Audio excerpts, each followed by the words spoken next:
என் பெயர் ராக்கி. ஒரு பொறியியல் தனியார் நிறுவனத்துல வேலை செஞ்சு வருகிறேன். சென்னையில தான் நான் வேலை பார்க்கறேன். அவள் பேரு அனுஷ்கா. இந்த சம்பவம் சென்ற அக்டோபர் மாதம் நடந்துச்சு. அனுஷ்கா எனது சிறிய வயது தோழி. பள்ளி பருவத்திலிருந்தே இருவரும் நெருங்கி பழகி வருகிறோம். அவ பொறியியல்ல முடிச்சுட்டு முதுநிலை படித்து வருகிறா. இப்போது திருச்சியில வசிக்கிறா. நான் பொறியியல் படித்துட்டு வேலை கிடைச்சதும் வந்துட்டேன். நான் சென்னையில வசிப்பதால வாட்ஸ்அப்ல நிறைய பேசிக்குவோம். ஒரு நாள் அவ வாட்ஸ்அப்ல பாவாடை தாவணி அணிஞ்ச படத்தை வச்சிருந்தா. அவ அழக வர்ணிச்சு நீ ரொம்ப அழகா இருக்கேன்னு சொன்னேன். அவ சிரிச்சா. இதுதான் அவளிடம் இப்படி பேச ஆரம்பிச்ச முதல் முறை. நாட்கள் நகர நகர இருவரும் போன்ல நிறைய பேசிக்க ஆரம்பிச்சோம். தினமும் இரவு நேரங்கள்ல எல்லா விஷயத்தையும் பேசிட்டு அப்புறம்தான் தூங்குவோம். அவ அவளோட போட்டோவை எனக்கு அனுப்ப ஆரம்பிச்சா. இருவருமே வீடியோ சேட்டிங் செய்யவும் ஆரம்பிச்சோம்.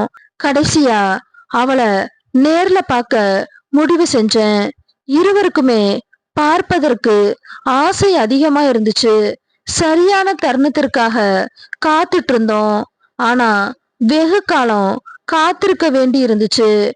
நவராத்திரி விடுமுறை காலம் வந்துச்சு. அவளது ரூம்மேட் அனைவரும் அவர்களது சொந்த ஊருக்கு செல்வதாக இருந்தாங்க.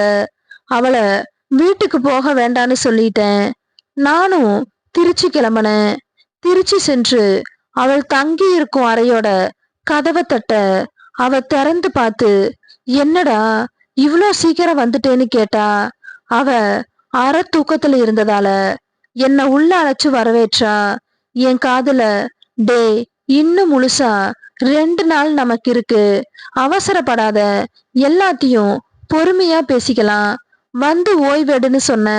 நான் ஏற்கனவே இந்த தருணத்திற்காக தான் காத்துட்டு இருந்ததால அவ சொல்றத காதுல வாங்காம இந்த நேரத்தை எதிர்பார்த்து ரொம்ப நாள் காத்துட்டோம். ஒரு வினாடி கூட வீணாக்க விரும்பல. உன்கிட்ட நிறைய பேச ஆசைப்படுறேன்னு சொல்லி கொடுத்தேன்.